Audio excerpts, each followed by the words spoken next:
into achievement and potential into performance, as we ensure that the dividends of growth reach every farmer, the scheduled caste, the scheduled tribes, the nomads, the youth, the poor, and the women.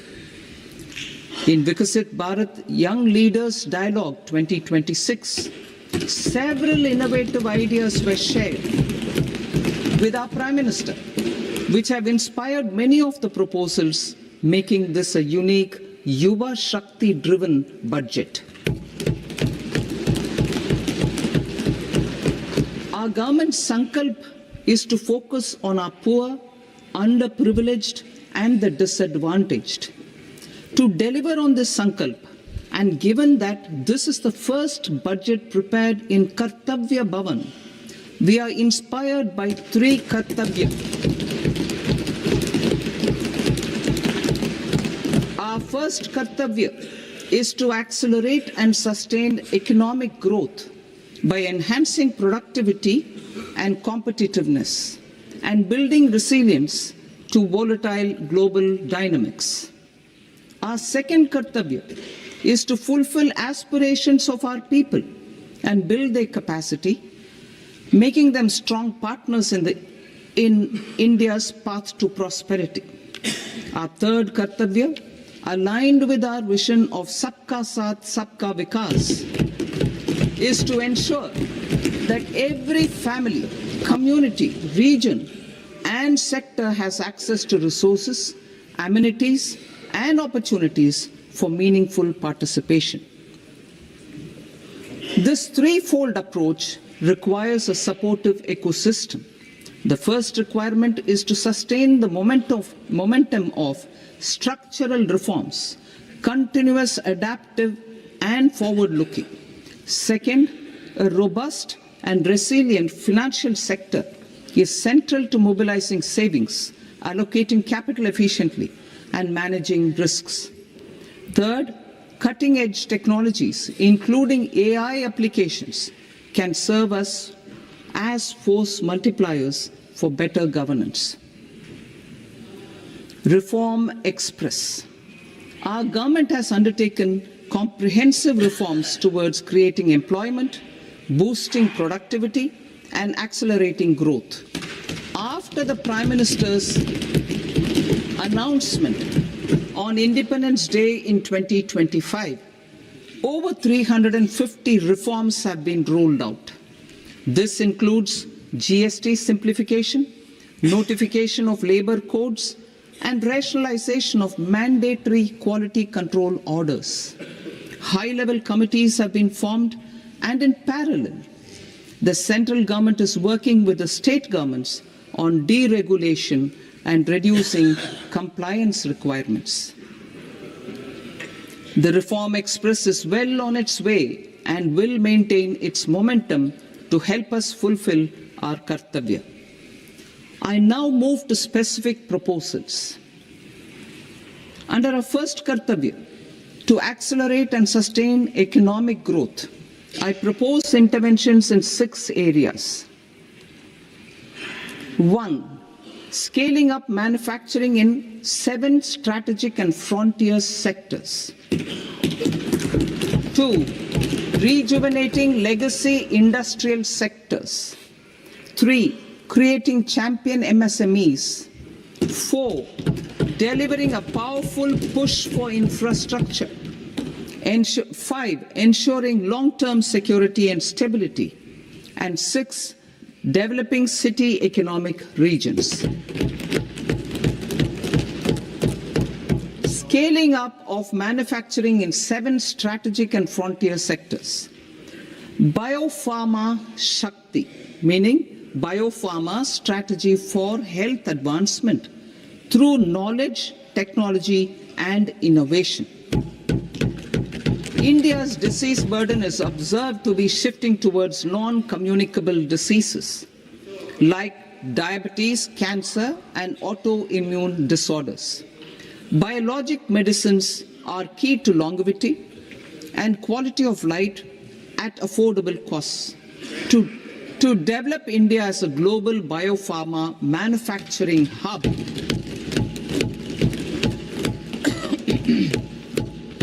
I propose the Biopharma Shakti with an outlay of 10,000 crores over the next 5 years. This will build the ecosystem for domestic production of biologics and biosimilars. The strategy will include a biopharma-focused network with 3 new national institutes of pharmaceutical education and research, popularly known as NIPERs, and upgrading 7 existing ones. It will also create a network of 1,000 accredited India clinical trials sites. We propose to strengthen the Central Drug Standard Control Organization to meet global standards and approve timeframes through approval timeframes through a dedicated scientific review cadre and specialists.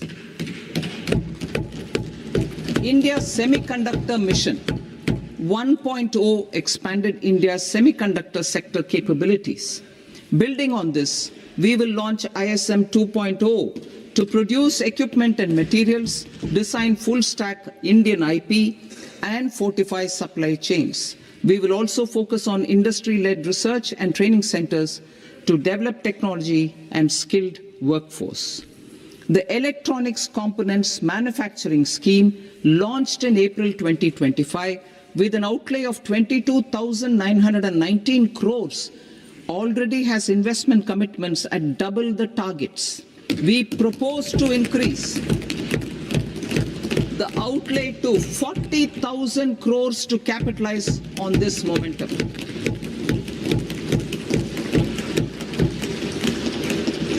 A scheme for rare earth permanent magnets was launched in 2025 November. We now propose to support the mineral-rich states of Odisha, Kerala, Andhra Pradesh and Tamil Nadu to establish dedicated rare earth corridors to promote mining, processing, research and manufacturing. To enhance domestic chemical production and reduction import dependency and reduce import dependency, we will launch a scheme to support states in establishing 3 dedicated chemical parks through challenge route on a cluster-based plug-and-play model. Strong capital goods.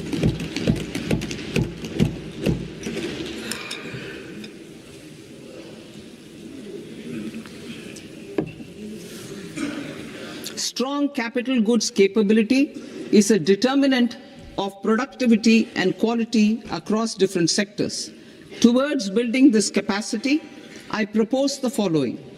High-tech tool rooms will be established by central public sector enterprises at 2 locations as digitally enabled automated service bureaus that locally design, test and manufacture high-precision components at scale and at lower cost.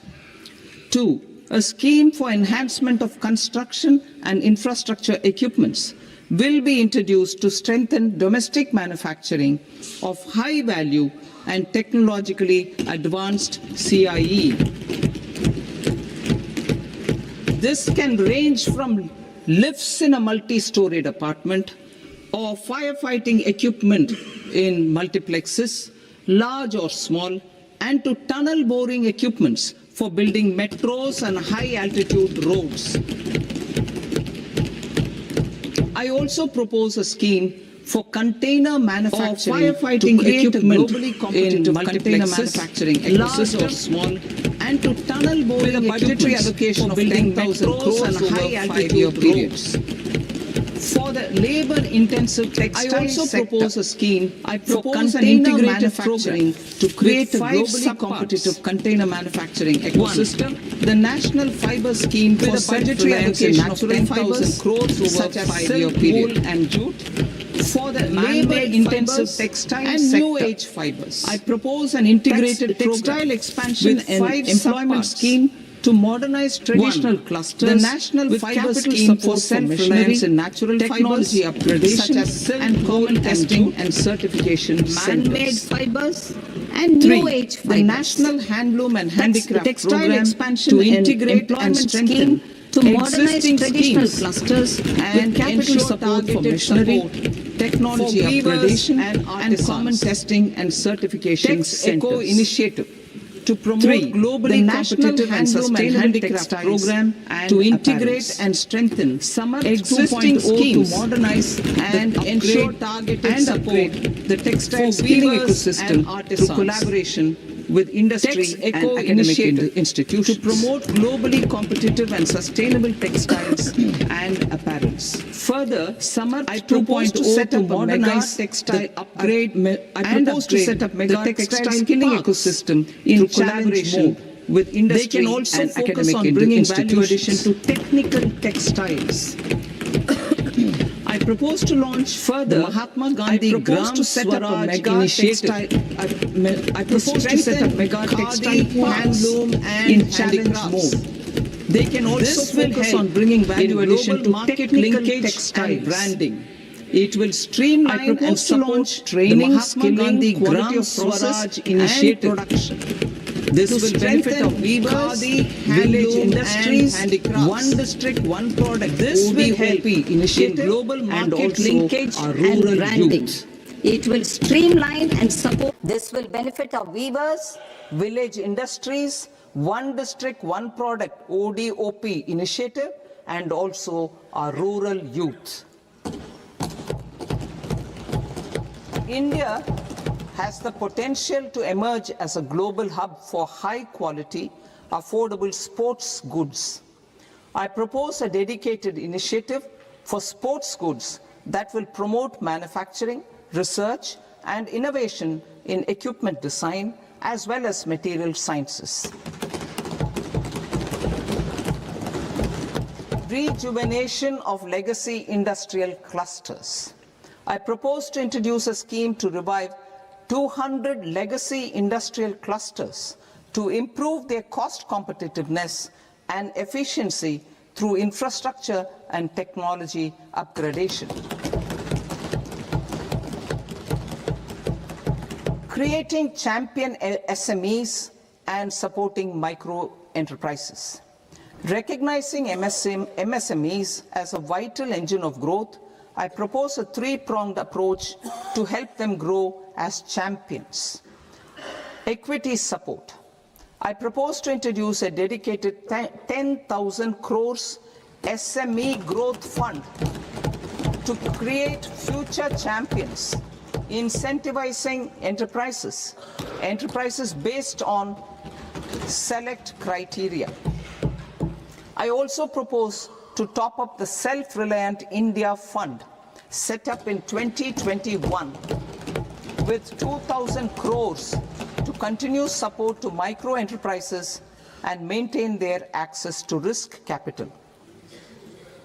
Liquidity support. With TREDS, more than 7 lakh crore has been made available to MSMEs. To leverage its full potential, I propose 4 measures. 1. Mandate TREDS as the transaction settlement platform for all purchases from MSMEs by CPSEs, serving as a benchmark for other corporates. 2. Introduce a credit guarantee support mechanism through CGTMSE for invoice discounting on TREDS platform. 3. Link GEM with TREDS for sharing information with financiers about government purchases from MSMEs, encouraging cheaper and quicker financing. 4. Introduce TREDS receivables as asset-backed securities, helping develop a secondary market, enhancing liquidity and settlement of transactions. Professional support. Government will facilitate professional institutions such as the ICAI, ICSI, and practical tools to develop a cadre of corporate mitras, especially in Tier 2 and Tier 3 towns. These accredited para-professionals will help MSMEs meet compliance requirements at affordable costs. Infrastructure.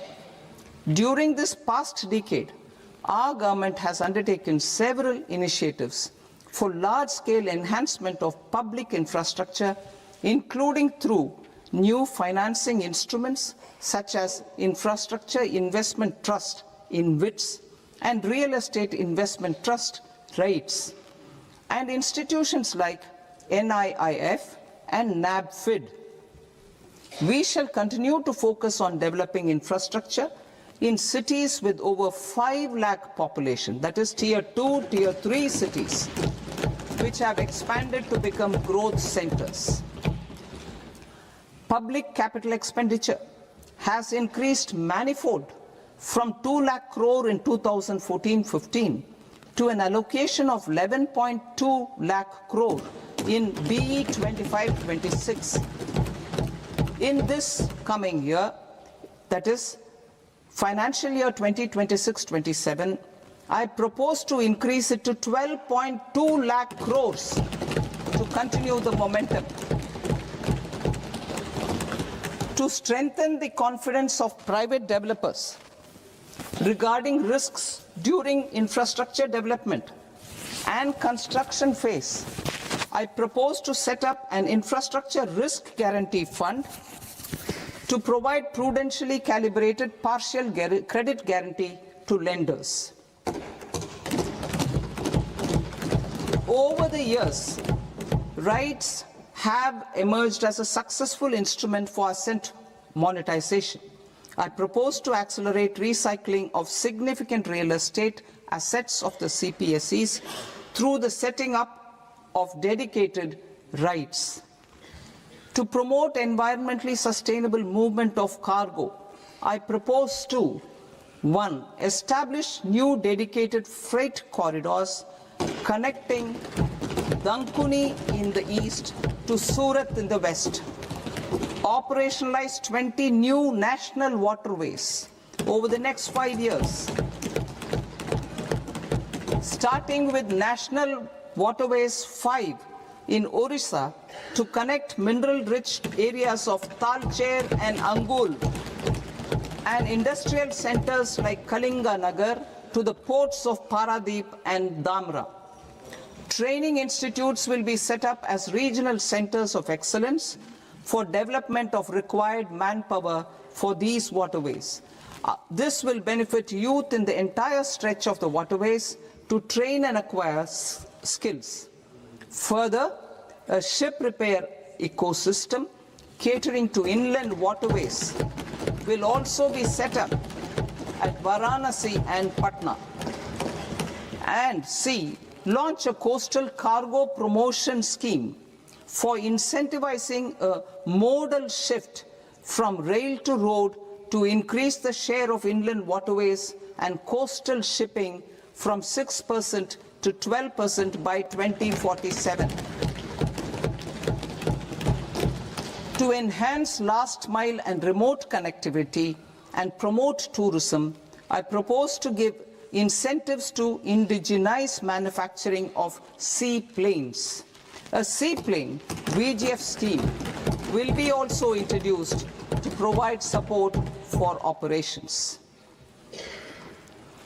Carbon capture, utilization and storage. Aligning with the roadmap launched in December 2025, the carbon capture, utilization and storage technologies at scale will achieve higher readiness and in end-use application across 5 industrial sectors, including power, steel, cement, refineries, and chemicals. An outlay of 20,000 crore is proposed over the next 5 years for this purpose. City economic regions.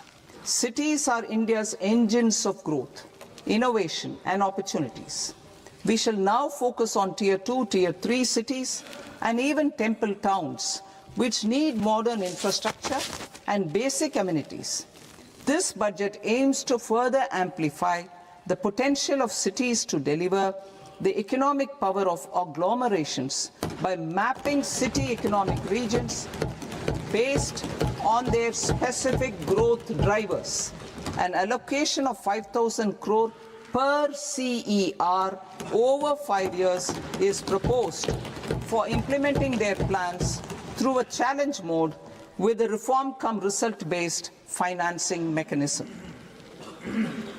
In order to promote environmentally sustainable passenger systems, we will develop 7 high-speed rail corridors between cities as growth connectors, namely Mumbai to Pune, Pune to Hyderabad, Hyderabad to Bengaluru, Hyderabad to Chennai, Chennai to Bengaluru, Delhi to Varanasi, Varanasi to Siliguri.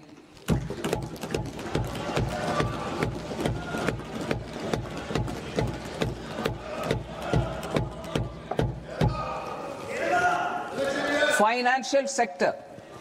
The Indian banking sector today is characterized by strong balance sheet, historic highs in profitability, improved asset quality, and coverage exceeding 98% of villages in the country. At this juncture, we are well placed to futuristically evaluate the measures needed to continue on the path of reform-led growth of this sector. I propose setting up a high-level committee on banking for Vikasit Bharat. High-level committee on banking for Vikasit Bharat to comprehensively review the sector and align it with India's next phase of growth, while safeguarding financial stability, inclusion, and consumer protection. The vision for NBFCs for Vikasit Bharat has been outlined with clear targets for credit disbursement and technology adoption in order to achieve scale and improve efficiency in the public sector NBFCs. As a first step, it is proposed to restructure the Power Finance Corporation and Rural Electrification Corporation. I propose a comprehensive review of the foreign exchange management non-debt instruments rules to create a more contemporary, user-friendly framework for foreign investments consistent with India's evolving economic priorities. Corporate bond market. I propose to introduce a market-making framework with suitable access to funds and derivatives on corporate bond indices. I also propose to introduce total return swaps on corporate bonds. Municipal bonds. To encourage the issuance of municipal bonds of higher value by larger cities, I propose an incentive of 100 crore rupees for a single bond issuance. 100 crore rupees for a single bond issuance of more than 1,000 crore. The current scheme under Amrit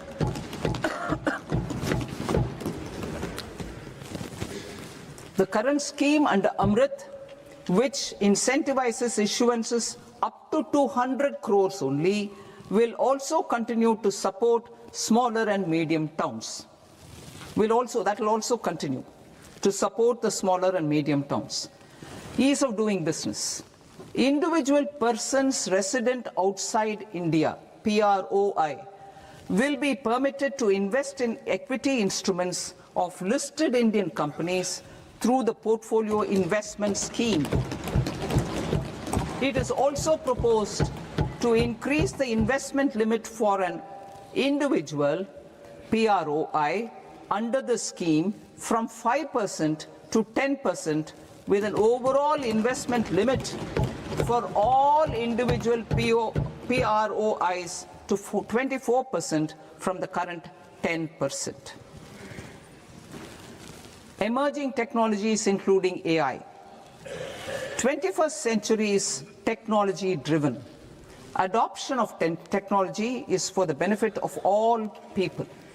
Farmers in the field, women in STEM, youth keen to upskill, and Divyangjan to access newer opportunities. The government has taken several steps to support new technologies through AI mission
closed income or asset is proposed to be up to 1 crore rupees. They need to pay 30% of fair market value of asset or 30% of undisclosed income as tax and 30% as additional income tax in lieu of penalty and would thereby get immunity from prosecution. For category B, asset value is proposed to be up to 5 crore rupees. Here, immunity from both penalty and prosecution will be available with a payment of fee of 1 lakh rupees. Rationalizing penalty and prosecution. Multiplicity of proceedings are hindrance to the ease of doing business. I propose to integrate assessment and penalty proceedings by way of a common order for both. There will be no interest liability on the taxpayer on the penalty amount for the period of appeal before the first appellate authority, irrespective of the outcome of appeal process. Further, quantum of prepayment is being reduced from 20% to 10% and will continue to be calculated only on core tax demand. As an additional measure for reducing litigation, I propose to allow taxpayers to update their returns even after reassessment proceedings have been initiated and an additional 10% tax rate over and above the rate applicable for the relevant year.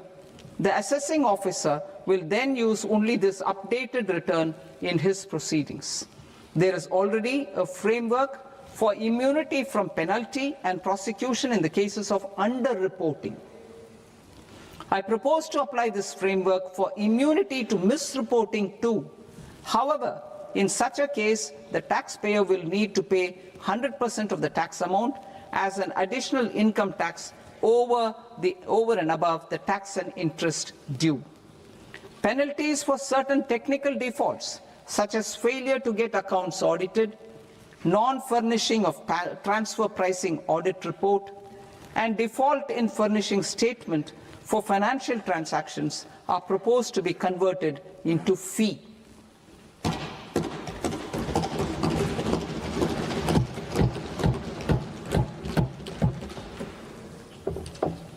I propose to rationalize prosecution framework under Income Tax Act while maintaining a careful balance for deterrence in some serious offence. Non-production of books of account and documents and requirement of TDS payment where payment is made in kind are being decriminalized. Further, minor offences will attract fine only. The remaining prosecutions will be graded commensurate with the quantum of offence. They will entail only simple imprisonment with maximum imprisonment reduced to 2 years and power to courts to convert even those into fines. There is no penalty. There is no penalty presently for non-disclosure of non-immovable foreign assets with aggregate value less than 20 lakh rupees. I propose to also provide them with immunity from prosecution with retrospective effect from 1/10/2024.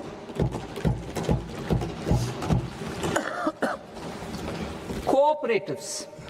Deduction is already allowed to a primary cooperative society engaged in supplying milk, oilseeds, fruits or vegetables raised or grown by its members. I propose to extend this deduction to also include supply of cattle feed and cotton seed produced by its members.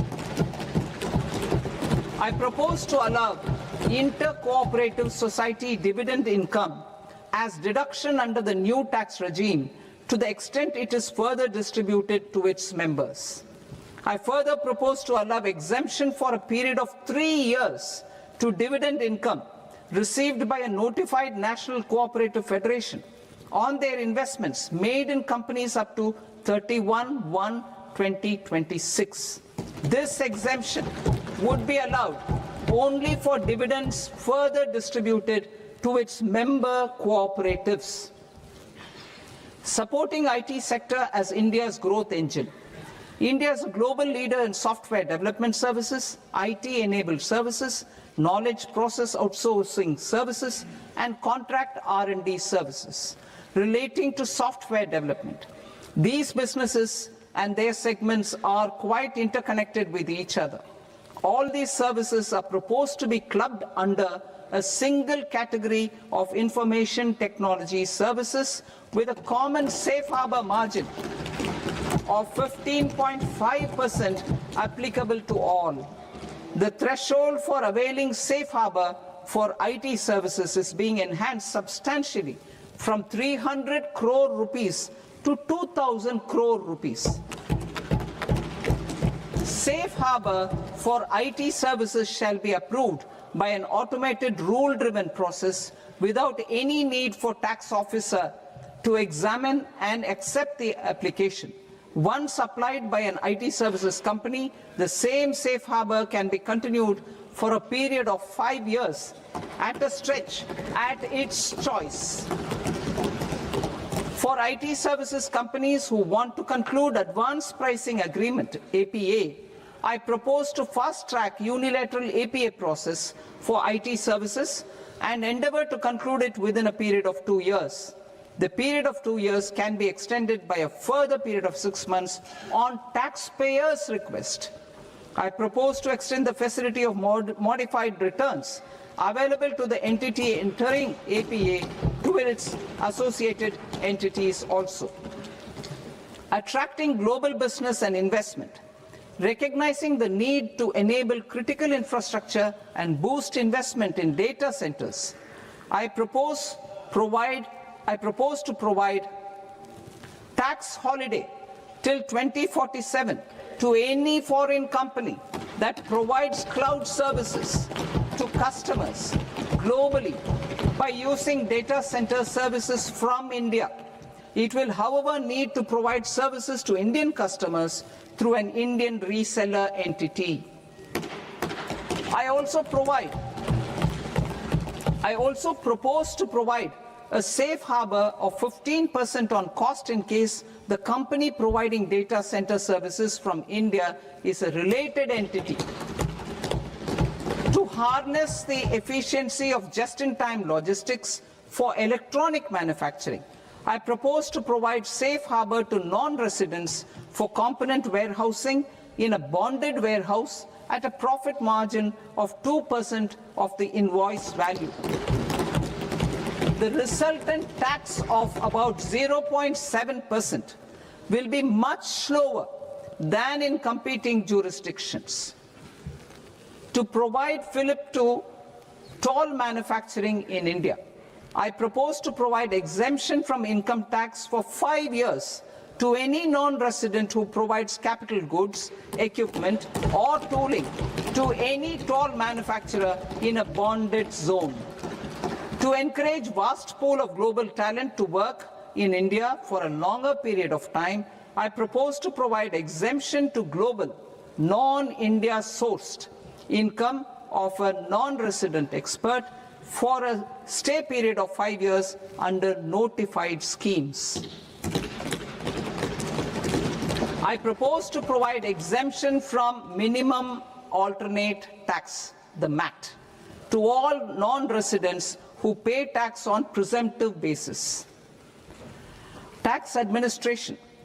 I propose to constitute a joint committee of Ministry of Corporate Affairs and Central Board of Direct Taxes for incorporating the requirements of income computation and disclosure standards, the ICDS, in the Indian Accounting Standards Ind AS itself. Separate accounting requirement based on ICDS will be done away with from the tax year 27-28. To support Prime Minister Modi's vision of homegrown accounting and advisory firms to become global leaders, I propose to rationalize the definition of accountant for the purposes of safe harbor rules. Other tax proposals. Change in taxation of buyback was brought in to address the improper use of buyback route by promoters. In the interest of minority shareholders, I propose to tax buyback for all types of shareholders as capital gains. However, to disincentivize misuse of tax arbitrage, promoters will pay an additional buyback tax. This will make effective tax 22% for corporate promoters. For non-corporate promoters, the effective tax will be 30%. TCS rate for sellers of specific goods, namely alcoholic liquor, scrap, and minerals, will be rationalized to 2%, and that on tendu leaves will be reduced from 5% to 2%. I propose to raise the STT on futures to 0.05% from the present 0.02%. STT on options premium and exercise of options are both proposed to be raised to 0.15% from the present rate of 0.1% and 0.125% respectively. We reformed the taxation landscape for corporates in 2019 by providing them a simplified regime with lower tax rate so that they could productively focus on business rather than on claim of deductions and exemptions. To encourage companies to shift to the new regime, set-off of brought forward MAT credit, minimum alternate tax credit, is proposed to be allowed to companies only in the new regime. Set-off using available MAT credit is proposed to be allowed to an extent of 1/4 of the tax liability in the new regime. MAT is proposed to be made final tax, so there will be no further credit accumulation from 1st April 2026. In line with this change, the rate of final tax is being reduced to 14% from the current MAT rate of 15%. The brought forward MAT credit of taxpayers accumulated till 30th March 2026 will continue to be available to them for set-off as above. Indirect taxes. I shall now take up proposals related to indirect taxes. My proposals for customs and central excise aim to further simplify the tariff structure, support domestic manufacturing, promote export competitiveness, and correct inversion in duty. To continue weeding out long continuing customs duty exemptions, I propose to remove certain exemptions on items which are being manufactured in India or where the imports are negligible. Similarly, to further simplify the process of ascertaining the rate of duty applicable on a particular item, I propose to incorporate certain effective rates in various customs notifications to the tariff schedule itself. I shall now take up sector-specific proposals.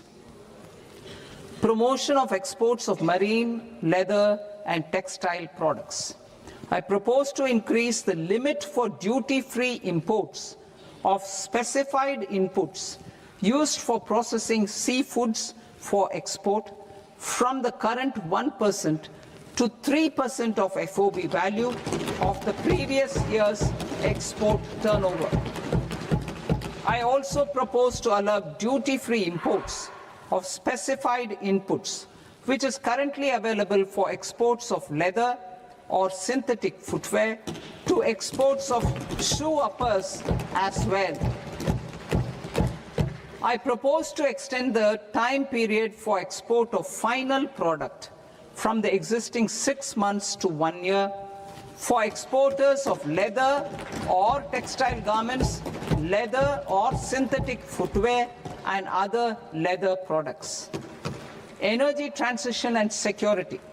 I propose to extend the basic customs duty exemption given to capital goods used for manufacturing lithium-ion cells for batteries to those used for manufacturing lithium-ion cells for battery energy storage systems also.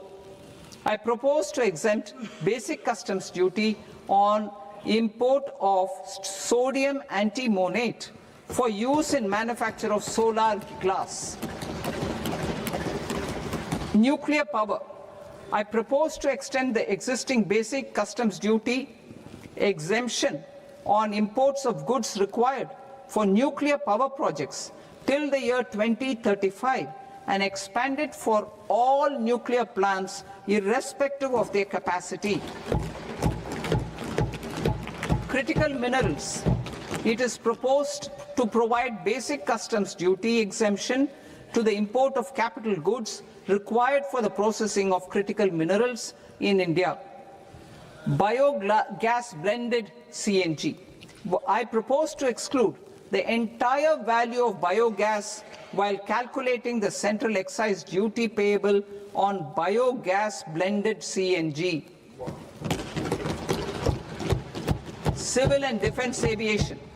I propose to exempt basic customs duty on components and parts required for the manufacture of civilian training and other aircrafts. It is proposed to exempt basic customs duty on raw materials imported for the manufacture of parts of aircraft to be used in maintenance, repair, or overall requirements by units in the defense sector. Electronics. To deepen value addition in the consumer electronics sector, I propose to exempt basic customs duty on specified parts used in the manufacture of microwave ovens. Special economic zone.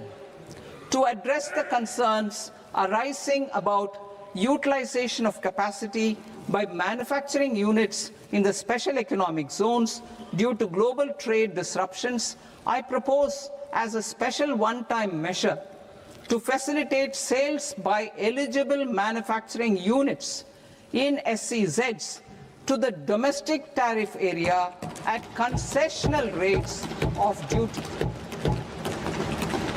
The quantity of such sales will be limited to a prescribed proportion of their exports. Necessary regulatory changes will be undertaken to operationalize the measures while ensuring level playing field for the units working in the DTA. Ease of living. To rationalize the customs duty structure for goods imported for personal use, I propose to reduce the tariff rate on all dutiable goods imported for personal use from 20% to 10%. To provide relief to patients, particularly those suffering from cancer, I propose to exempt basic customs duty on 17 drugs or medicines. I propose also to add 7 more rare diseases for the purposes of exempting import duties on personal imports of drugs, medicines, and food for special medical purposes used in their treatment. Customs process. India's role and share in the global trade is poised for a major leap in line with our ambition and journey towards Vikasit Bharat. In this regard, I propose many measures for custom processes to have minimal intervention for smoother and faster movement of goods and greater certainty to the trade. Trust-based systems. I propose to enhance duty deferral period for Tier 2 and Tier 3 authorized economic operators, known as AEOs, from 15 days to 30 days. I propose to provide eligible manufacturer importers the same duty deferral facility. This should encourage them to get themselves accredited as a full-fledged Tier 3 AEO in due course. To provide greater certainty and for better business planning, I propose to extend validity period of advance ruling binding on customs from the present 3 years to 5 years. In the spirit of the whole of government approach,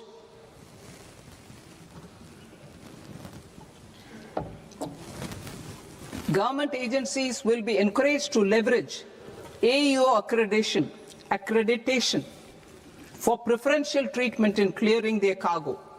Regular importers with trusted, long-standing supply chains will be recognized in the risk system so that the need for verification of their cargo every time can be minimized.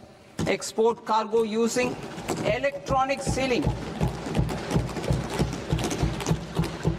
Export cargo using electronic sealing will be provided through clearance from the factory premises to the ship. For import of goods not needing any compliance, filing of bill of entry by a trusted importer and arrival of goods will automatically notify customs for completing their clearance formalities. This will enable goods to be released immediately on arrival. The customs warehouse framework will be transformed into a warehouse operator-centric system with a self-declarations, electronic tracking, and risk-based audit.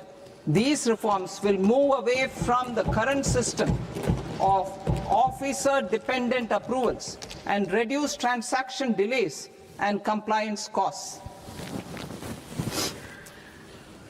Ease of doing business. Approvals required for cargo clearance from various government agencies will be seamlessly processed through a single and interconnected digital window by the end of the financial year. Processes involved in clearance of food, drugs, plant, and animal and wildlife products, accounting for about 70% of interdicted cargo, will be operationalized on this system by April 2026 itself. For goods not having any compliance requirement, clearance will be done by customs immediately after online registration is completed by the importer, subject to the payment of duty. Customs integrated system will be rolled out in 2 years as a single integrated and scalable platform for all customs processes.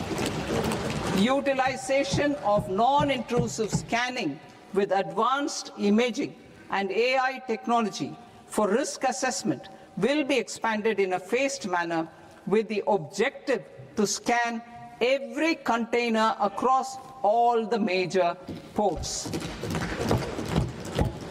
New export opportunities to support Indian fishermen to fully harness the economic value of marine resources beyond our territorial waters. The following measures will be taken. A. Fish catch by an Indian fishing vessel in exclusive economic zone or on the high seas will be made free of duty. Landing of such fish on foreign port will be treated as export of goods. Safeguards will be put in place to prevent misuse during fish catch, transit, or transshipment. To support aspirations of India's small businesses, artisans, and startups to access global markets through e-commerce, I am pleased to announce complete removal of the current value cap of 10 lakh rupees per consignment on courier exports. In addition, handling of rejected and returned consignments will be improved with effective use of technology for identifying such consignments. I propose to revise provisions governing baggage clearance during international travel to address genuine concerns of passengers. The revised rules will enhance duty-free allowances in line with the present-day travel realities and provide clarity in temporary carriage of goods brought in or taken out. There are honest taxpayers who are willing to settle disputes by paying all their dues, but they get deterred due to negative connotation associated with penalty. They will now be able to close cases by paying an additional amount in lieu of penalty. Honorable Speaker, sir, with this, I commend the budget to this august House. Jai Hind.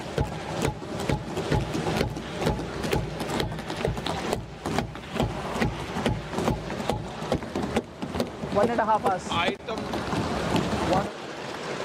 Item number 3 माननीय वित्त मंत्री जी।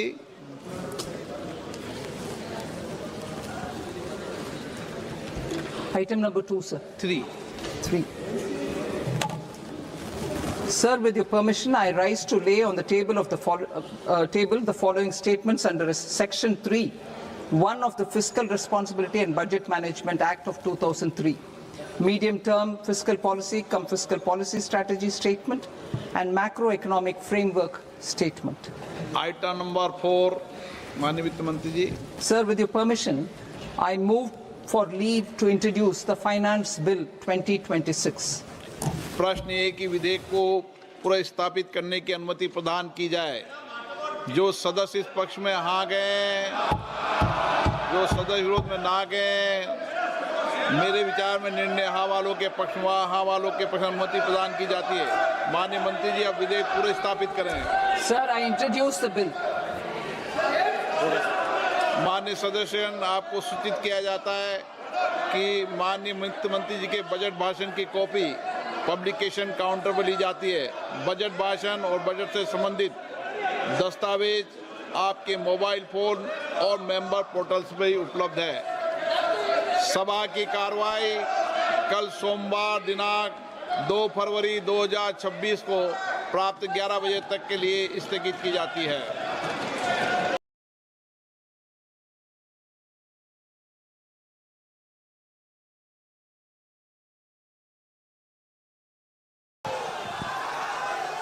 भारत माता की, भारत माता की, हर हर हर हर हर हर जय जय श्री राम। সমবেত বিশ্বের সর্ববৃহৎ রাজনৈতিক দল, যার 15 কোটি সদস্য, যে পার্টি নেশন ফার্স্ট মন্ত্রে দীক্ষিত ভারতীয় জনতা পার্টির শিলিগুড়ি বিভাগের 4টি সাংগঠনিক জেলা থেকে আগত দেবতুল্য কার্যকর্তাগণ, আপনাদেরকে প্রণাম, শ্রদ্ধা, নমস্কার এবং জোহার জানাই।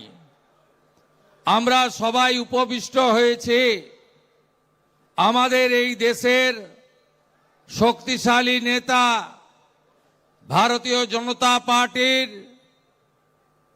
অন্যতম সর্বোচ্চ স্তম্ভ, দেশের লোকপ্রিয় স্বরাষ্ট্র এবং সমবায় মন্ত্রী সম্মানীয় অমিত শাহজির বক্তব্য শোনার জন্য তাকে আমি স্বাগত জানাই, তাকে আমি শ্রদ্ধা জানাই, তাকে আমি কৃতজ্ঞতা জ্ঞাপন করি। উপবিষ্ট আছেন আমাদের রাজ্যের জনপ্রিয় সভাপতি, কয়েক দশক ধরে এই আদর্শের জন্য যিনি লড়াই করছেন, রাজ্যসভার সাংসদ মাননীয় শ্রমিক ভট্টাচার্য মহোদয়কে, ভারত সরকারের মাননীয় রাষ্ট্রমন্ত্রী কৃতি অধ্যাপক ডক্টর সুকান্ত মজুমদার মহোদয়কে, 3 সাংসদ আছেন মাননীয় রাজু বিস্তা, মাননীয় মনোজ টিগ্গা, মাননীয় ডক্টর জয়ন্ত রায় এবং প্রাক্তন সাংসদ নিশীথ প্রামাণিক সহ আমাদের রাজ্যের জিএস বাপি গোস্বামী সহ সম্মানিত মঞ্চ এবং আমার সাথী 14 জন বিধায়ক বৃন্দ, আমি প্রত্যেককে সম্মান জানিয়ে আজকে আমরা নেতার কথা শুনব।